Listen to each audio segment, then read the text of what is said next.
What's going on? It's your boy Masta B here live from the MMB Radio Studios for the MMB Radio Podcast, where no topic is too big or too small. We talk about them all, and we are in full-fledged WrestleMania week mode right now.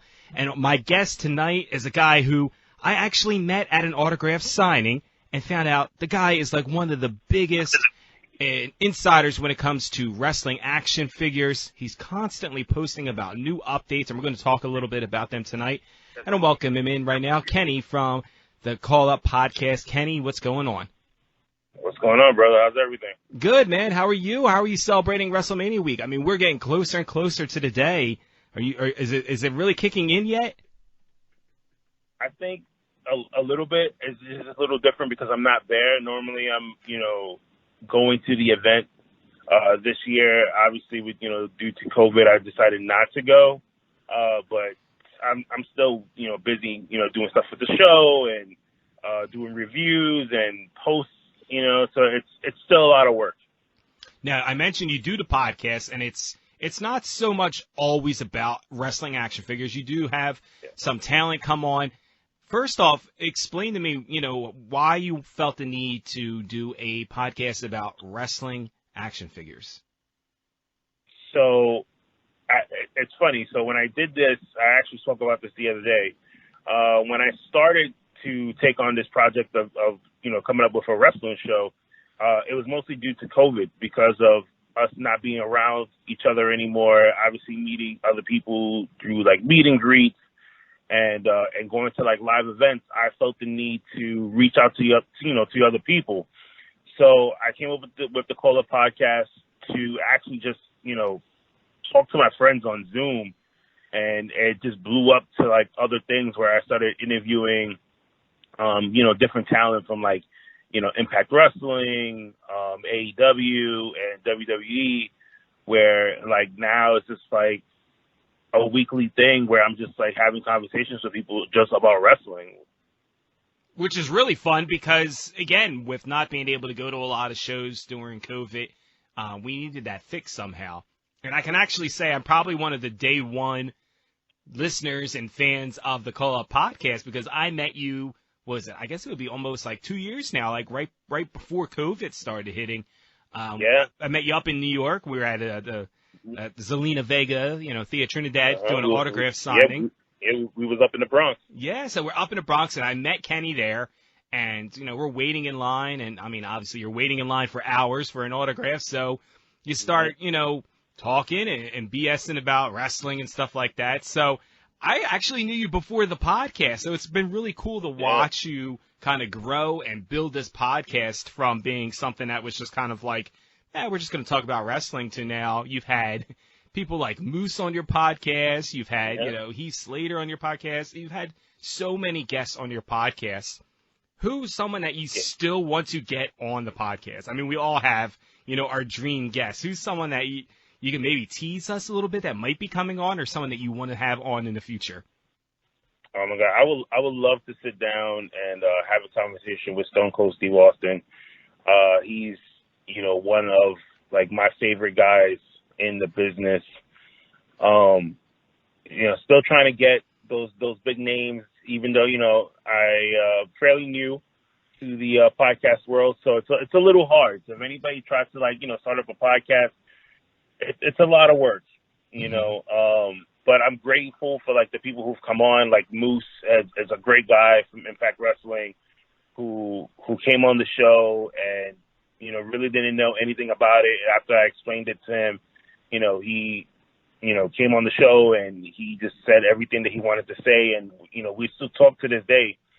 Heath Slater is another person who came on the show and actually started to become a friend now, where like we speak on a daily basis.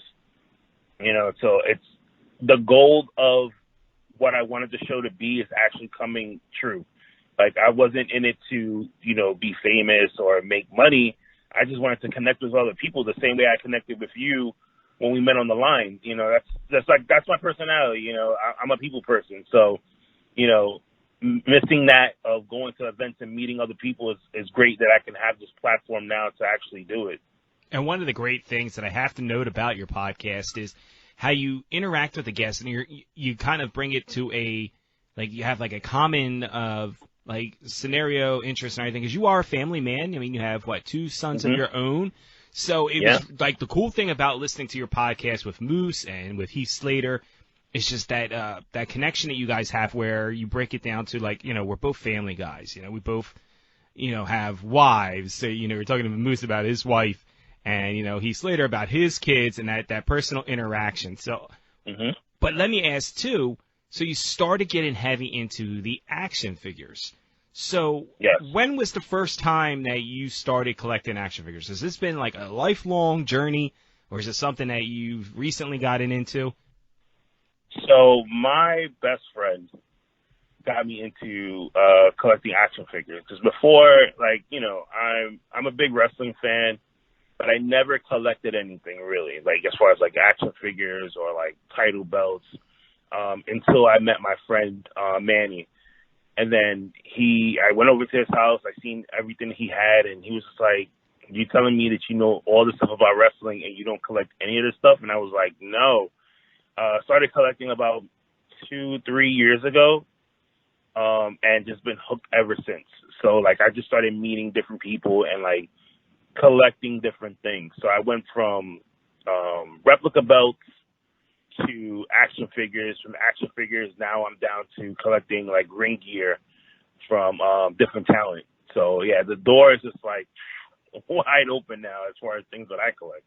Now, I mean, there's people who have been collecting action figures from, you know, the beginning of time with pro wrestling. And I guess I want to ask is, how did you become so, like, one of the guys that's like the be-all to tell-all when it comes to action figures? Like, who did you have to talk to get the connects? Because anybody that follows you on your social medias, I mean, you've got the insider information, whereas people have been fans and collecting forever and are like, wait, I didn't know about that. How did he find out that information? I gotta say it's through the show. Just talking to different people, talking to Steve and Bill from Mattel, you know, talking to, like, trying to, you know, send messages to Jeremy Padawa from Jazzwares, and, you know, having, like, literally just conversations with these people as far as just saying, like, you know, like, what's coming out, what is your opinion on this? Why don't you guys do that? And, you know, and then just speaking to, like, Matt Cardona and Kurt Hawkins, who are, like, really heavy into, you know, the figure community, and they're, like, so open to, like, have conversations with people. And then they plug you in to, like, other people who are in the industry where you can, you know, have, like, general conversations.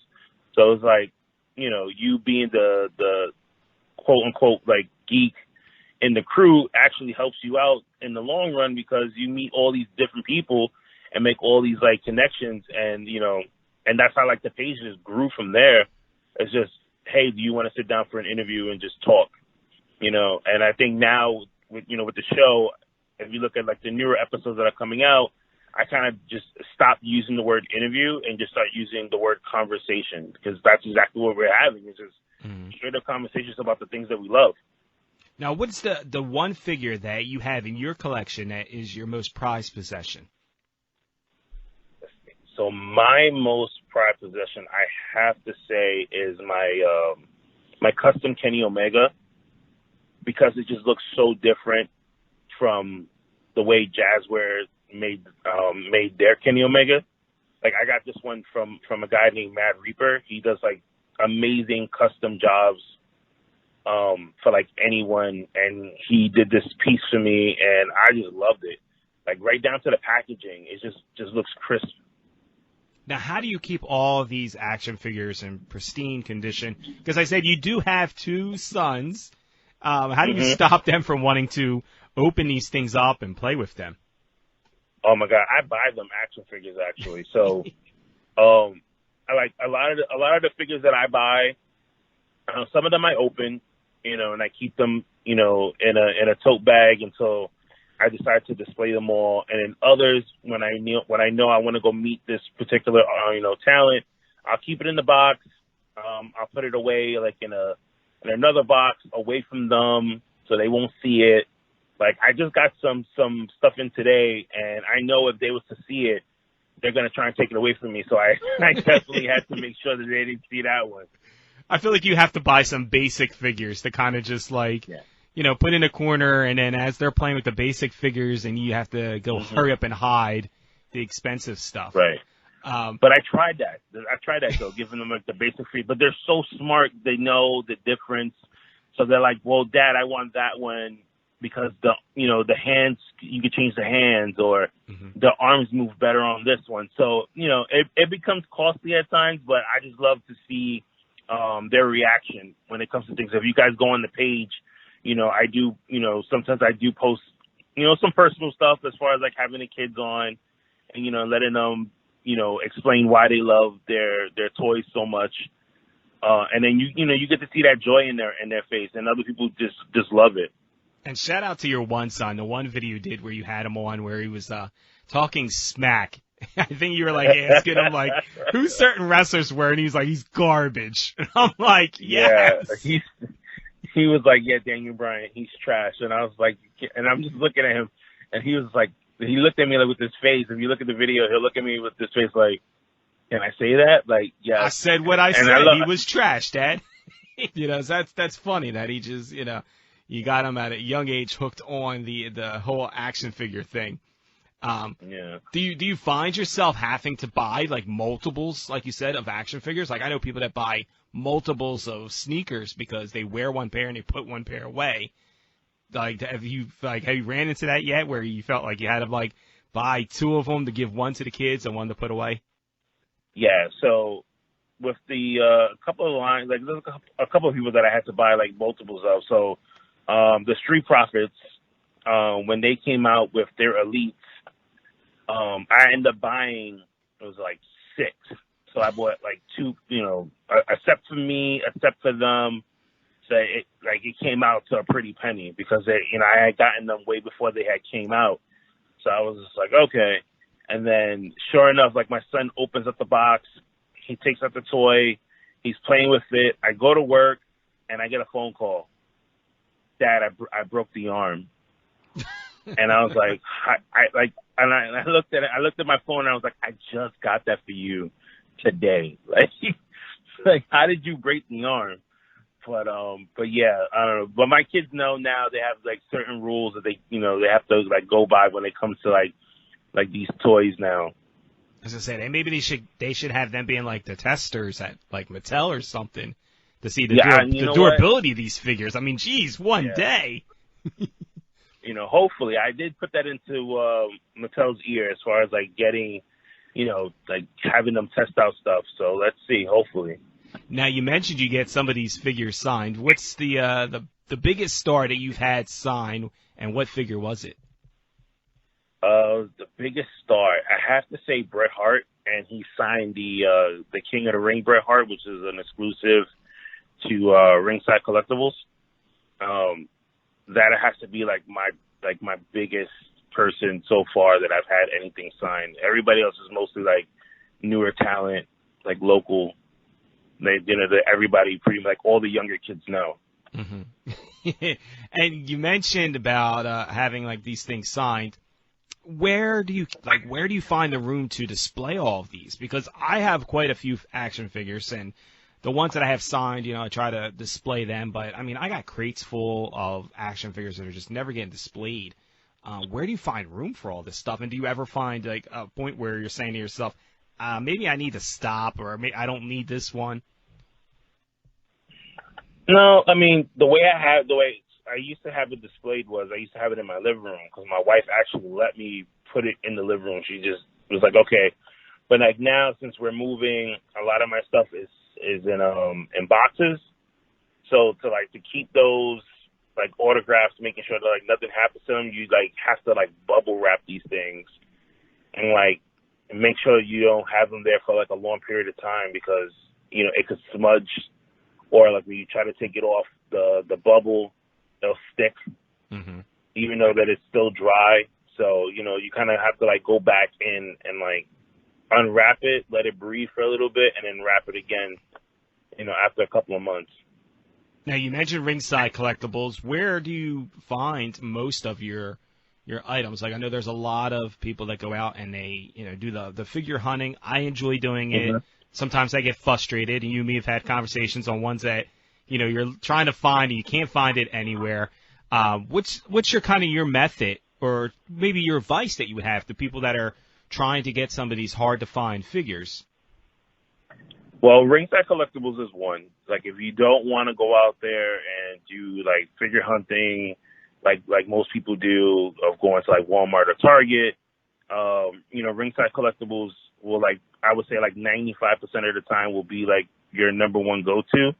Also, a friend of mine, he just opened up a shop not too long ago, Buy Sell Trade Toys. You can find him on Instagram. He has like mostly like every single, figure that you're looking for. You can even ask him and he'll go out and look for it for you and, give it to you at a reasonable price. Now, what I was going to say, what figure are you looking for right now that is on your bucket list that you have not been able to find? Oh, my God. For me, I would have to say I need to complete the rest of the wrestling buddies. Okay. So I like to go back to, like, things that I had as a kid that I don't have now. Because, like, the newer wrestling elites that come out, I can easily just get them. I can either, go like to Amazon, or I can hit up a friend and ask them to see if he could, hunt it down for me, or go to ringside. But like the older stuff, like the Hasbros or the LJNs or like the wrestling buddies, like those, I need to like sit down, track them, make sure that they're good, and then actually like work out a price, because people know that they have like something valuable. So they're going to, like, price it really high, and then you guys got to catch them at that right time when they're like, okay, I'll lower the price, and then you can just snag it up from there. Now, what's the most that you've ever spent on an action figure? Oh, my God. All right, so my wife is not going to hear this. I was going to say, that was going to be my follow-up question, is how do you maintain, a healthy marriage? Like, your wife must have a lot of patience to be able to allow you to display the stuff in the living room. And to be able to, have like a budget or a bankroll for this. Listen, as long as she always tells me this, as long as the bills are paid and I have money in my pocket where I don't go overboard, she doesn't care. She's just like, if that makes you happy, by all means, buy away. And, it's better than me being outside someplace doing something I'm not supposed to be doing. I'm home talking about action figures, in my living room to like other people. So she doesn't care. She finds it amusing. She's just like, like all these people want to hear something that you have to say. And I'm just like, yeah, like, it's surprising, but it's true. But the wrestling buddies, I would have to say, are like the second wave, because I have wave 1. Wave 2, it's a little more hard to track down. When you find them, they're kind of like high priced, because those had like they had like Jake the Snake, they had Big Boss Man, and like Legion of Doom. So like Legion of Doom is like the ones that are the most expensive. People price them at like $600 because they know that they're really hard to find. So hopefully probably by the end of the year, I'll post that I have all 4 and I'll be done. Now, one of the great things that I always enjoyed about WrestleMania week would be going to Access and seeing Mattel have a display of different action figures that would be soon be coming out. They would have prototypes. They would have all kinds of, different things that are coming soon, or, only exclusives to, say, like you said, ringside, or exclusive to like Access or something. Now, let us know some information that you have today, because Mattel released some information, so kind of let the listeners know what you found out today. Yeah, so Mattel had their unveiling of their new Elites and Basics today. So they had like Elite 86 come out today, which had like Apollo, Triple H, and like a couple of other people there. So basically, like, those Elites will be out probably like in another couple of months. If you go to Ringside, you can actually pre-order those now. We had some basics as well with like Dexter Loomis and a lot of those other people from like NXT, which a lot of the NXT guys, like if you're a big NXT person, you're going to get them in a basic form first.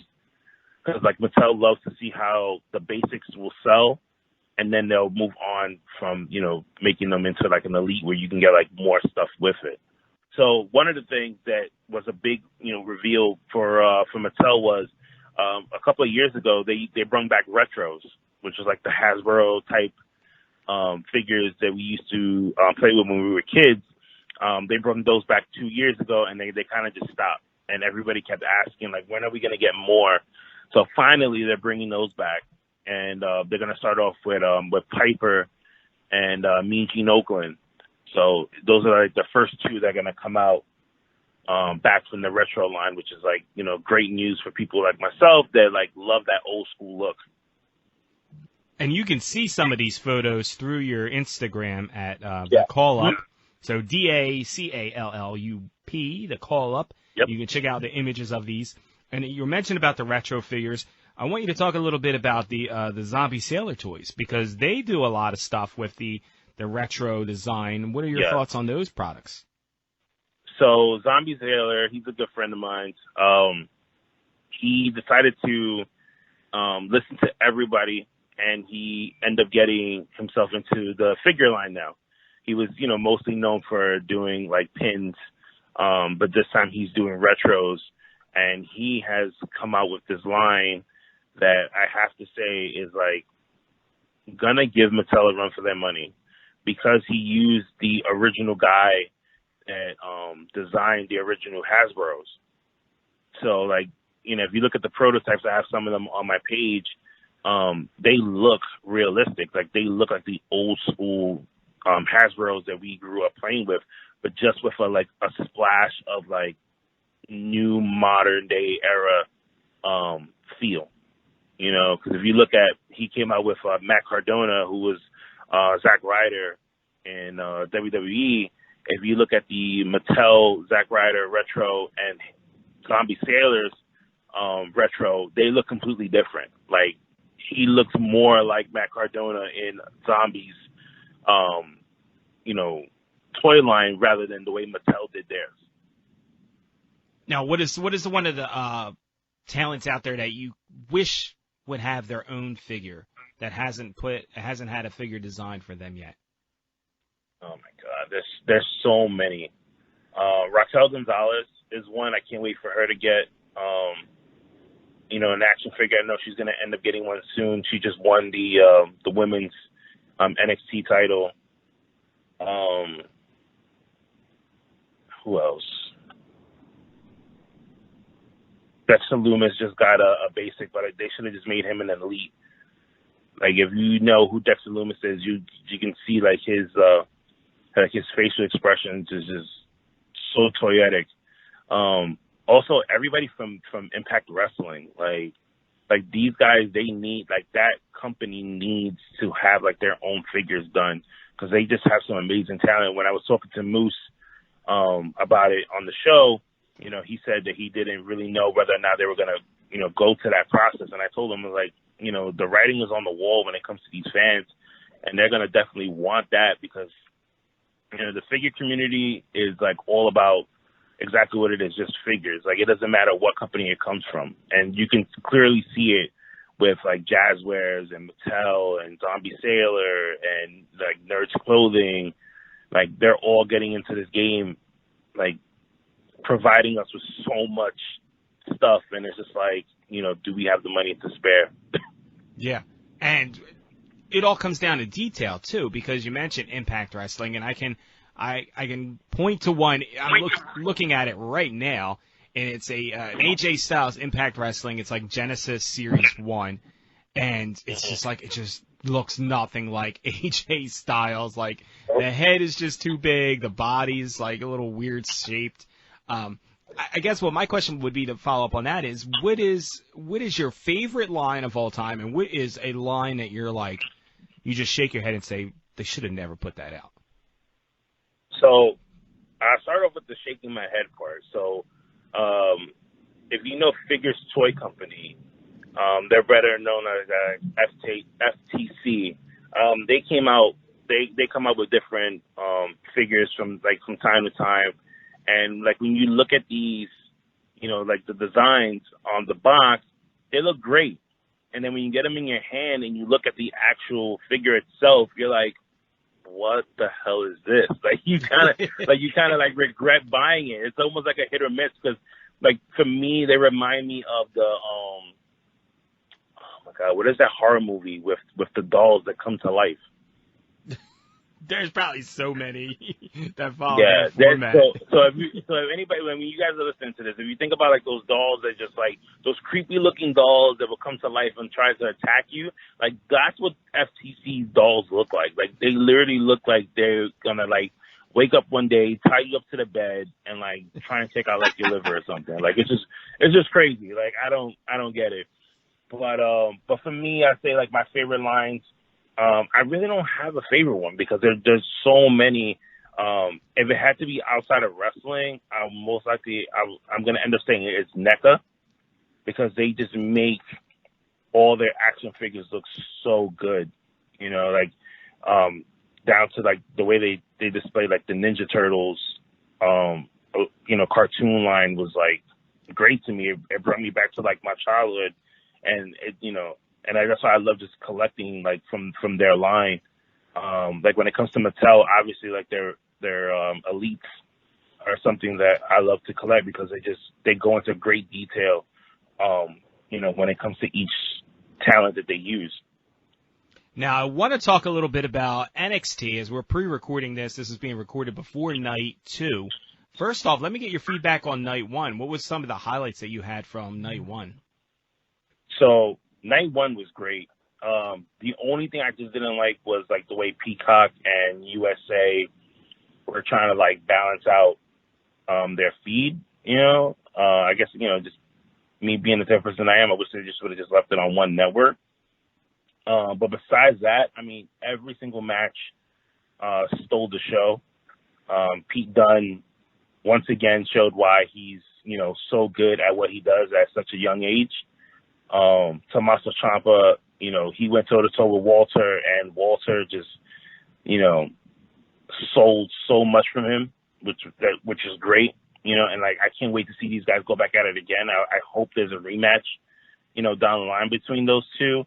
Raquel Gonzalez and Io Shirai closing out the show was something that, NXT needed, because I don't really think like having night 1 and like having them in the middle of the card would have done them justice. Like they went all out, and I know Raquel Gonzalez personally, so to see all her hard work, pay off is like, it's great. It's like seeing your friend, make it to like where they're, achieving their goals. And I remember I sent her a message last night just saying like this is only step 1. You have so much more to go, and I know you're going to kill it every single time. And I was the same way with the USA and Peacock. I originally started watching on USA, and then I switched over to Peacock when they started doing like the picture-in-picture, but Peacock was not doing a picture-in-picture, it was just continuing to go with it. So I ended up watching it the rest of the way through Peacock.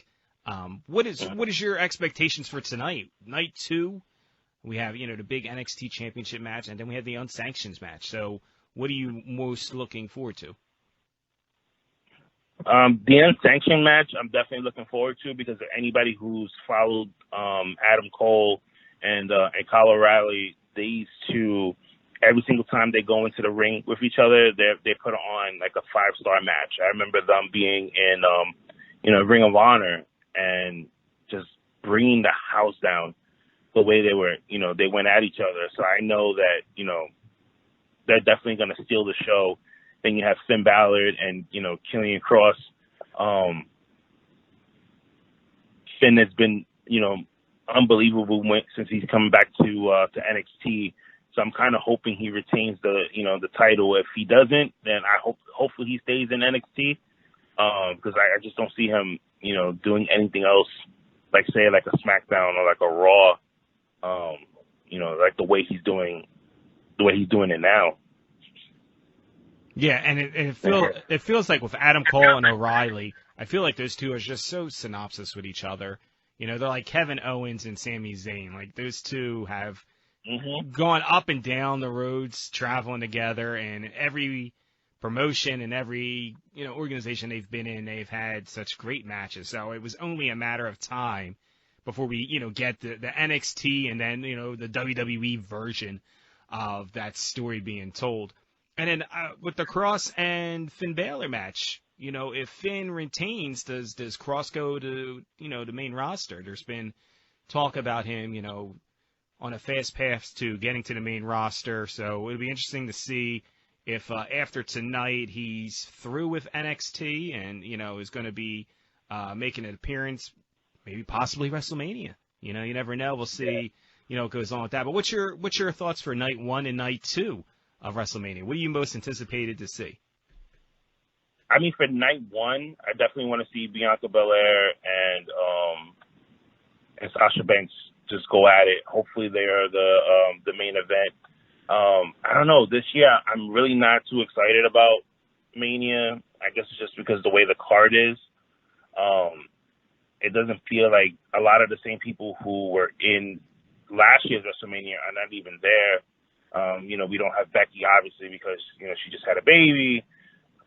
Charlotte is not in it. Surprisingly enough, Bayley is not in it as well. But then you have, like, these really good matches like Roman Reigns and Edge and Daniel Bryan, which, like, I'm hopefully, Daniel Bryan can, walk away champion and we can get that whole feel that we had before with him when he fought Batista and Randy Orton. But I'm just waiting to see what exactly, like, how the crowd is going to be, because this is going to be the first pay-per-view with fans, like actual live fans. Is not, video or, click here to be on the feed type of thing. Like, I want to see how, like, the talent is going to react now that they're actually wrestling in front of fans again. And I'm so happy just to be able to say that, one, first off, that I'm fully vaccinated, and, hopefully I encourage everybody out there to get vaccinated and, do your part to kind of stop the spread of this pandemic and this virus. And that we're moving in the right direction to see things like WWE doing live events again on a magnitude of WrestleMania. So I'm not going to be one of these guys that's going to go on social media, and just shit all over WWE, because, like I said, I'm just excited to be able to say that we're having, like, a legit WrestleMania again. So they're getting a one-off on me here as far as the crowd, and like I said, it's just good for them, that they're going to be there. But I think a lot of the build-up for WrestleMania was because we didn't have a live crowd. So it's going to feel different than it did in the past. So, I mean, I've had a lot of people come on and say, and people just talking through social medias about how the build-up for this year's WrestleMania was kind of lame. And I say, yeah, but you got to remember, though, is that, like, I feel like we're also in a bit of a transition, too, because for so many years, we've had the Undertaker match. You knew that was, like, a match that was always going to be on the card, or Triple H. But now we have Shane. Yeah. Yeah, now we have Shane. I think Shane McMahon is gonna be like the new Undertaker, where, like, he's always gonna have a match, almost like every WrestleMania, because he had one last year, he had one the year before that, he's having one this year.